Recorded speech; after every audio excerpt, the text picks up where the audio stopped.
While many folks in America are still struggling to find any kind of job, government workers at one bureaucracy are getting paid for, get this, walking their dog, washing their clothes, working out, and shopping on the internet. This according to a new Inspector General report noting that some bureaucrats actually got paid bonuses for all this with your money. The report also says managers look the other way in order to avoid a fight with a public union. So, Emac, how bad is all this? It's really bad. You know, I feel like I've fallen through the looking glass here. You know, what does it take to fire a federal worker who's doing internet surfing or going on Facebook or going home to do the laundry? We also have, David, workers in the federal government who are union members, federal union members, looking at porn at the EPA or the SEC or HUD. There are 80 federal unions. Listen, we want to get workers, paid right, but this is really over the line. Bruce, this is not just an exception to the rule. As Emac mentioned, there are a lot of other bureaucrats, a lot of other IGs who are raising alarms. What do you think about it? Well, here, the first thing with this thing, it wasn't so much a union problem as it was a management problem, and they weren't even doing adequate performance of reviews. But one of the things that we could look at here is this was called to attention by whistleblowers and the Inspector General's report. And so perhaps when we talk about not too much government, we should look into more of these reports. But then when there are reports from Inspector Generals, the Congress doesn't do anything. We have a do-nothing Congress here when it comes to this type of stuff. Well, but Sabrina, people need to heed the advice. Sabrina, isn't this exactly what we should expect when we have more bloated government?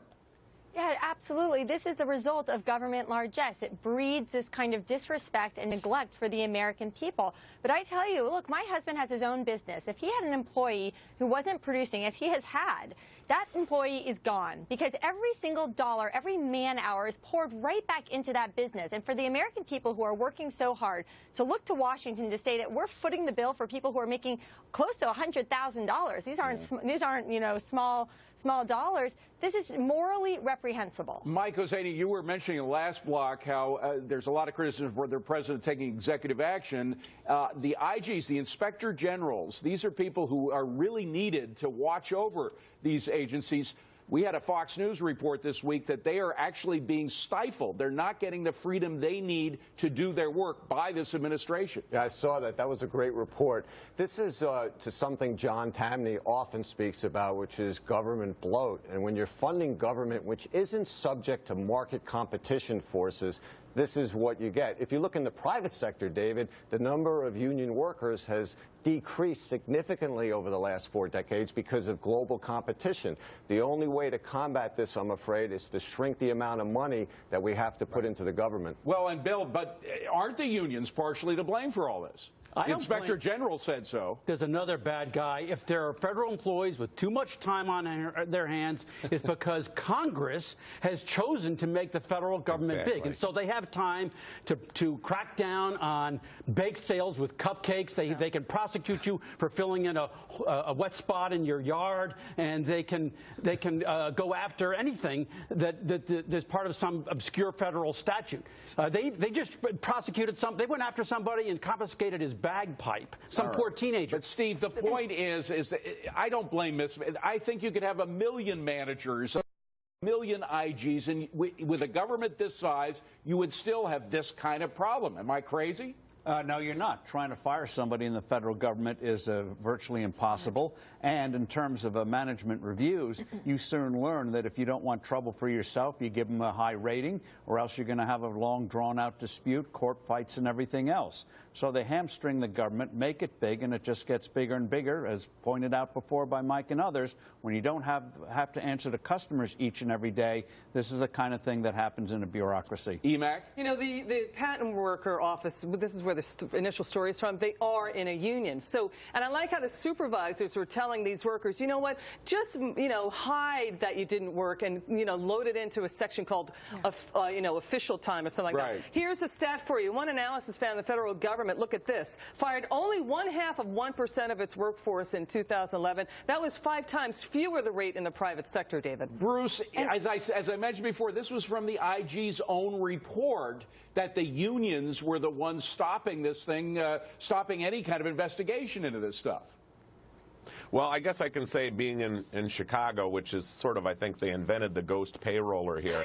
Once they called more attention to some of this activity with inspector generals and what we're doing and shining light on it, it becomes less prevalent. And so I think the more light you shine on it, no matter whether it's an IG or not, but you have to have Congress do something. But, here. you know, Michael Zanian, I wonder how many hundreds, thousands of federal workers aren't getting away with the same stuff. Well, we've had this type of discussion on this show before, David, and we've highlighted different departments with the same type of problem. I just hope voters remember that report that was on Fox that you mentioned. Remember this segment. The next time they go to vote and they hear politicians talking about why we need more taxes and we need more tax revenue going to the government, because it's total nonsense. Sabrina, go ahead.